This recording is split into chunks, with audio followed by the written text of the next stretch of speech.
Welcome to Seeking the Lost with Earl Barnett. This program is sponsored by some area churches of Christ and is dedicated to spreading the everlasting gospel as revealed in the Holy Scriptures. The churches of Christ accept the Scriptures as totally inspired of God and the all-sufficient guide for faith and practice. Therefore, they reject all doctrines of men and rely totally on the Bible to direct their course in serving God. It is our pledge to you that each lesson will be the truth as revealed in His holy word.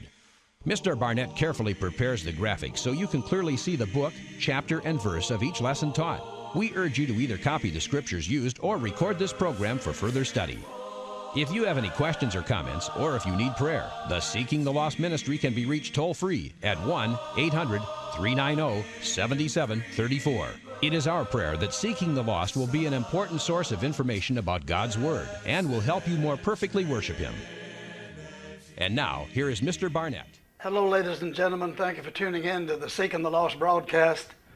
We really do appreciate you tuning in to the Seeking the Lost broadcast. Remember, you can go online, and there's about 100 sermons that are there that you can see. You can select whatever one you want. But today I want to talk to you what I think is a very important subject, and that's the world's only hope. Have you looked around at the world today? A lot of trouble in the world, aren't they? When you consider this, that murders, that there's almost 16,000 each year in the United States, that just seems unbelievable, doesn't it? 16,000 people are murdered every year in the United States. That's on average. There's rape everywhere. There are 288,820 victims each year of sexual abuse or rape. What's going on? What's wrong with the world today? And of course, Jesus said you'll hear of wars and rumors of wars. There are 10 wars currently going on right now. 10 wars. In other words, the world is hardly ever without war. And then, of course, there's government corruption. Congress's job approval rating has slipped to 11%. On one occasion, I saw it was down to 6%. Now, that is the Congress of the United States of America. Those two institutions that we grew up with and learned to revere when we were very young.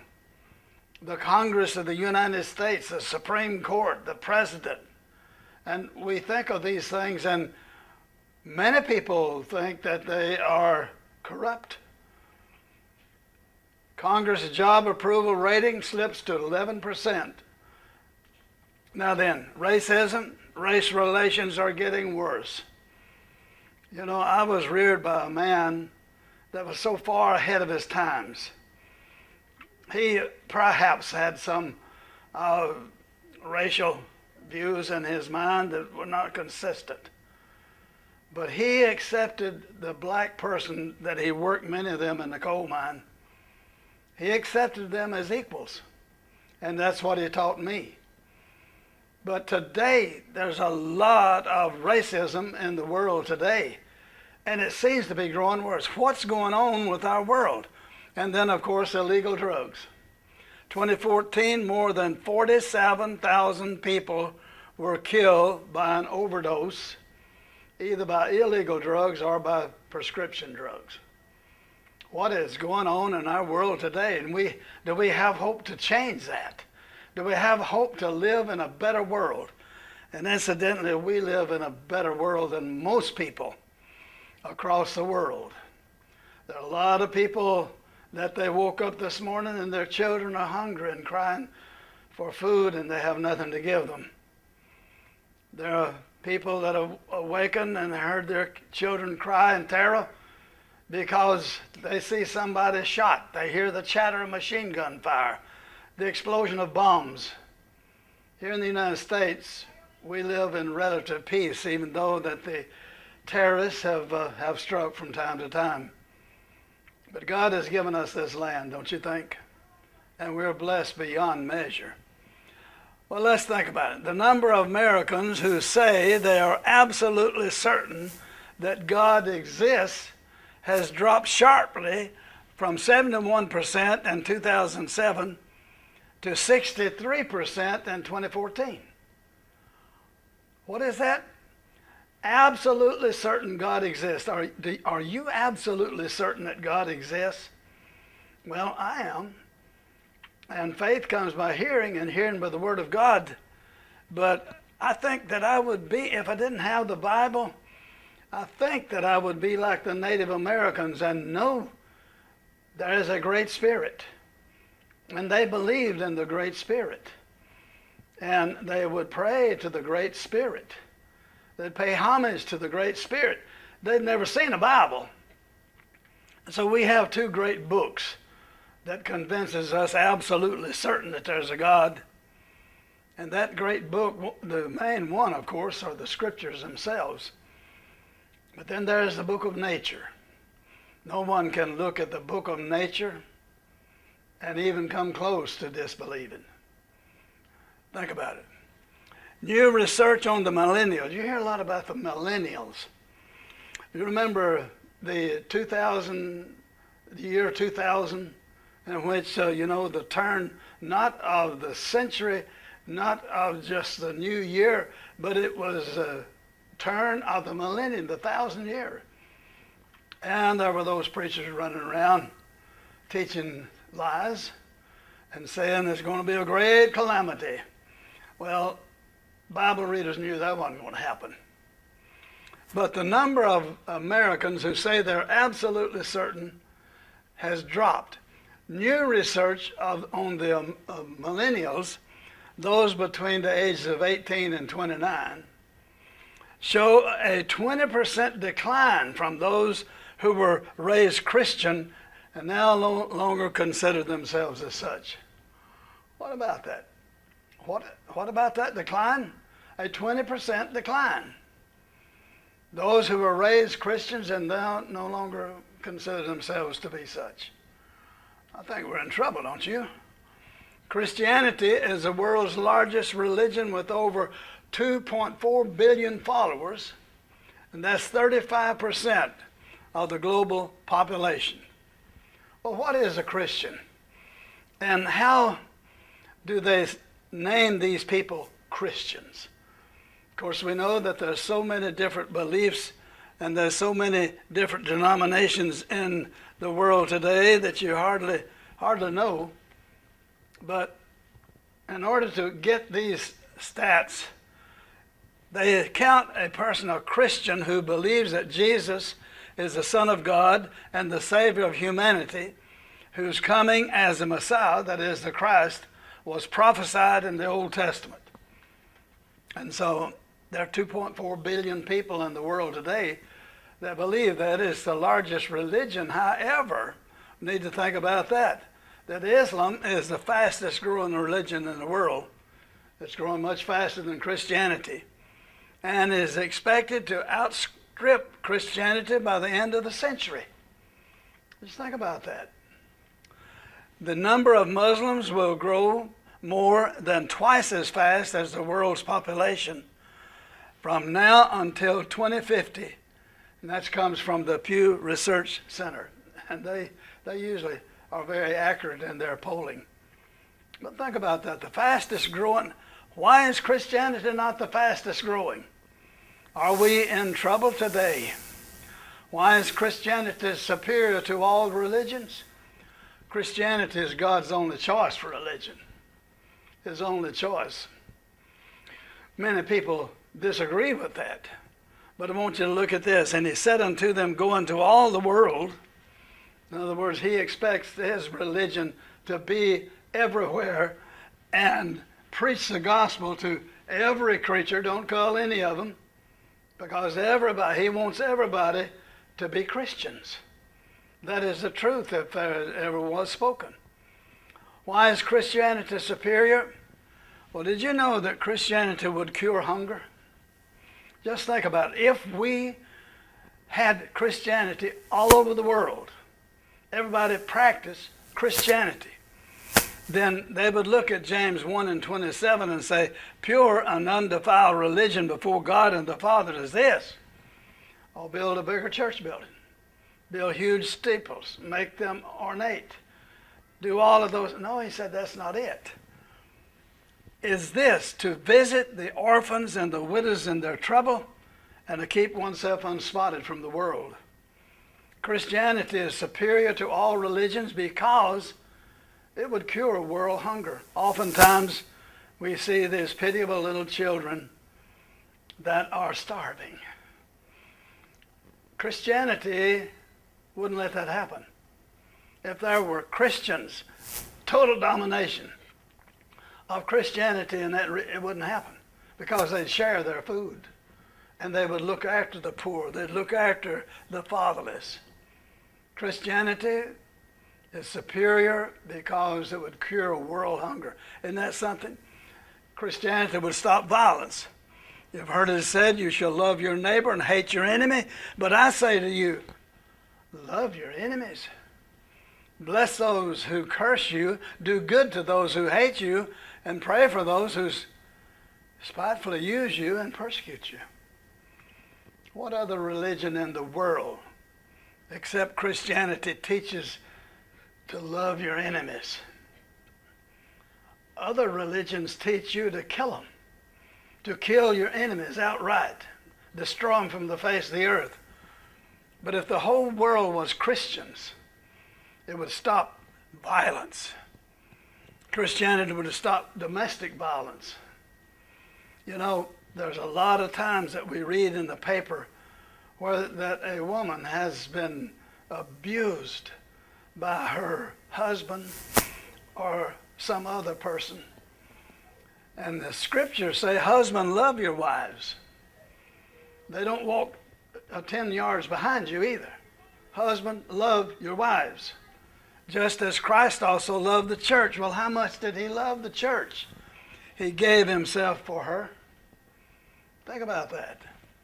That he might sanctify and cleanse her with the washing of the water by the word, that he might present her to himself a glorious church, having no spot nor wrinkle or any such thing, but that she should be holy and without blemish. Husbands, love your wives. That's what Christianity would teach, and that would stop domestic violence, as you can see. Here's another passage. Husbands, likewise dwell with them, talking about their wives, with understanding, giving honor to the wife, not beating her up, not scolding her, not verbally abusing anybody, but honor. Give honor to the wife as to the weaker vessel, and as being heirs together of the grace of life, that your prayers may not be hindered. There's a lot of person that call himself a Christian. He pray to God and then nothing ever happens. He never gets an answer. Maybe he ought to look into domestic life. Does he give honor to his wife? If he doesn't, does he abuse her, whatever? Your prayers may be hindered because of your activity. That's something, isn't it? To think about our prayers can be affected with how we treat our spouses. It would declare women equal. You know, we have a lot of people in the world today that's battling for for the rights of women. Christianity had already settled that. If everybody was a Christian, look at this. For as many of you were baptized into Christ, have put on Christ. In Christ, there is neither Jew nor Greek. There is neither slave nor free.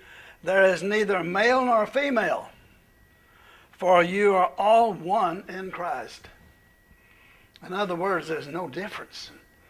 There's no difference. Those who are baptized into the kingdom of God, just think about if everybody was a Christian, the women wouldn't have to be fighting for their rights. They would be equal and understood as that. Now think about this. It would teach children to obey their parents. Children, obey your parents in the Lord. Now what if Christianity was widespread across the world? Well, every child would know that they're supposed to obey their parents in the Lord. And I want to point that out because say the parents say go out and steal a car and bring it home. Well, that's not in the Lord, is it? But he says those kind of parents that deserve that, for this is right. Honor your father and mother, which is the first commandment with promise, that it may be well with you and you may live long upon the earth. Think about that. Your life expectancy depends sometimes on how you obey your parents. Somebody say, I don't see how that could work. Well, okay, a good Christian parent is telling a child, do not drive over the speed limit. The child goes out, he knows what what his parents have taught him. He decides to rev her up to 80, 95, 100. And what's going to happen? More than likely he's going to flip, wreck, kill himself. In other words, you obey your parents that you may be well with you and you may live long on the earth. Christianity would teach law and order. There's a lot of lawlessness in our country.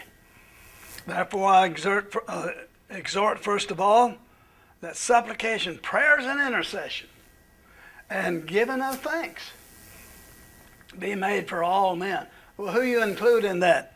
Kings and all who are in authority. What are you going to pray for? That you may lead a quiet and peaceable life in all godliness and reverence. Christianity would teach that a person must obey the law. And here is Romans 13. Many people don't know this is in the scripture. Let every soul be subject to the governing authorities. Do you know that was in there? For there is no authority except from God. Somebody says, they sort of explain that. Well, here it is. God expects us to live under civil rule and civil authority. He's going to rule over us one way or the other. Law and order is a big issue today. And so, he's going to rule over us through a civil authority or through the scriptures. And the scriptures do not throw away the civil laws that we have to obey. He says there's no authority except from God. It's his will that we live under civil authority. And the authorities that exist are appointed by God. Now, whosoever resists the authority resists the ordinance of God. It's a sin to break the law. So if Christianity was spread all over the world, they would be taught law and order. The authority, whoever resists the authority of the ordinance of God, and those who resist will be brought to judgment. For rulers are not a terror to good works. Nobody's going to be arrested for you doing something good, but to the evil. Do you want to be unafraid of the authority? Do what is good, and you will have praise from the same. In other words, obey the law. And across the world, that's a good lesson. Continuing in Romans 13, for he is God's minister. And what do you think about that? The president, the Congress, the governor, the legislators, the sheriffs, and anyone, the mayors, city councils, boards of revenue, stuff like that, they are God's ministers for good. But if you do evil, be afraid, for he does not bear the sword in vain. For he is God's minister. He is an avenger to execute wrath on him who practices evil. Therefore you must be subject, not only because of wrath, but also for conscience sake. If a fellow breaks the law, he knows he's doing wrong. He's misrepresented Christianity, doesn't he? Look at Titus, the 3rd chapter. Remind them to be subject to rulers and authorities. If he could write that about the iron rule of the Roman Empire, just think about our constitutional government of the United States. To obey and to be ready for every good work. Speak evil of no one, and be peaceable, gentle, showing all humility to all men. It is the only hope of the world, and that is Christianity. There's no other way. Christianity would teach humility. He says, don't speak evil of no man. Be no brawler. but gentle, showing all meekness to all men. He says, for we ourselves also were sometimes foolish. He said, you know, when you go to being mean to somebody, remember, you were sometimes foolish. Remember when you start spreading untruth, that, you know, sometimes we lied about things. Remember that we were disobedient, we were deceived, serving divers lusts and pleasures, living in malice and envy and hateful, and hating one another. But Christianity, if it was spread across the world, would teach humility, wouldn't it? Christianity would give us peace. Now look at this. He says, you make known your request to God, and the peace of God, which surpasses all understanding, will guard your hearts and minds through Jesus Christ. But by everything, by prayer and supplication with thanksgiving, let your request be known unto God. And he says that in the peace of God, and that's what many people want this morning. They just want peace. And yet they are in war zones. They're in families that are hating each other. They're in cities that lawlessness has broken out everywhere. They just want peace. Only Christianity can bring that perfect peace. Can the whole world be saved? Well, God is willing. He sent his son for that purpose. Can the whole world be saved? Well, it's God's will. For God did not send his son into the world to condemn the world, but that the world through him might be saved. The whole world. That's through Jesus Christ our Lord. You know, can the whole world be saved? Well, it can if everybody would obey the will of God. And that is to obey the everlasting gospel of Christ. We'll all be saved. No. You say Christianity is the hope of the world, and yet you say that not everybody's going to practice it. Not everybody's going to accept the salvation of God. Well, unfortunately, that is true. But I have sort of an answer for that before we finish. He said the hearts of this people have grown dull. Is our hearts dull? The eyes, the ears are hard of hearing, and their eyes they have closed. What does he mean? He means the ears of understanding, the eyes of reason. They said they've just closed them. Is that God's fault? No. Whose fault is it? Well, of course, it's mankind. Lest they should see with their eyes, hear with their ears, lest they should understand with their hearts and turn, so that I should heal them. In other words, we'll all be saved. Well, unfortunately not. It's not because God is not willing. It's not because he didn't provide the sacrifice. You remember what John said about Jesus as he saw him approaching? He says, behold, the Lamb of God that takes away the sin of the world. In other words, that blood is so powerful. We sometimes sing a song, there's power in the blood. Well, that is true. And so he's willing to save everybody. The blood is powerful enough to save everybody, but people close their eyes. They stuff up their ears, and their hearts have grown dull. But the gospel is there, and it can penetrate even the hardest of hearts. Now, will all be saved? No. 2 Thessalonians 1:8 says, in flaming fire taking vengeance on them that know not God. And so there are those who will not know God. Incidentally, this is the approaching the time that Jerusalem is going to be utterly destroyed. And that obey not the gospel of our Lord Jesus Christ. So there's going to be people who won't obey. And someone will say, well, your treatise, your proposal will not work because you said this is the hope of the world, and it is the hope of the world. And many people are going to reject it. Somebody says, well, if you can't get the whole bunch there, you're not going to do much good. Let's think about that. For the time has come that judgment must begin at the house of God.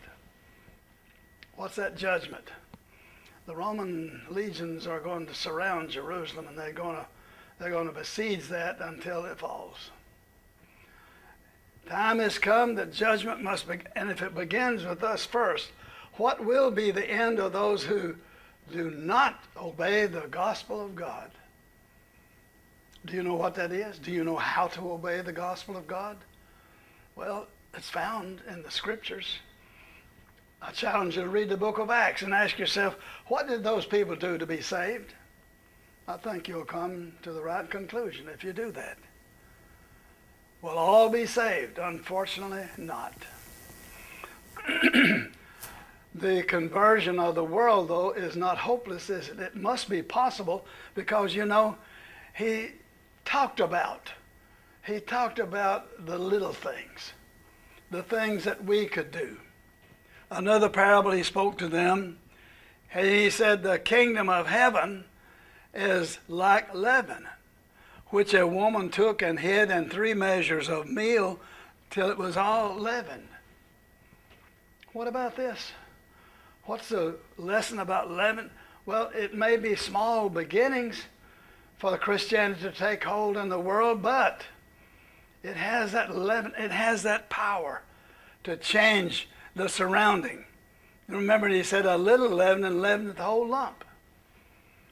So I'm not an expert on this, but in other words, you take some dough and you put a little bit of yeast in there. It doesn't matter much how much, but it will leaven the whole lump. And just think about Christianity, that if you have a foothold in all the world about Christianity and what it teaches and how that is a religion of good and against evil, and it's a religion of love, not hate. A little leaven leaveneth the whole lump. So we think about these things and we ask ourselves, what is the hope of the world? Well, the hope of the world is the everlasting gospel of Jesus Christ. The hope of the world is to get people to come to God Almighty through our Lord Jesus Christ. And yet so many people turn away, turn a deaf ear, will not listen. The hope of the world is the teaching of Jesus Christ our Lord. Time is gone. Earl Barnett said, have a good day. Our God is an awesome God. You have been watching Seeking the Lost with Earl Barnett.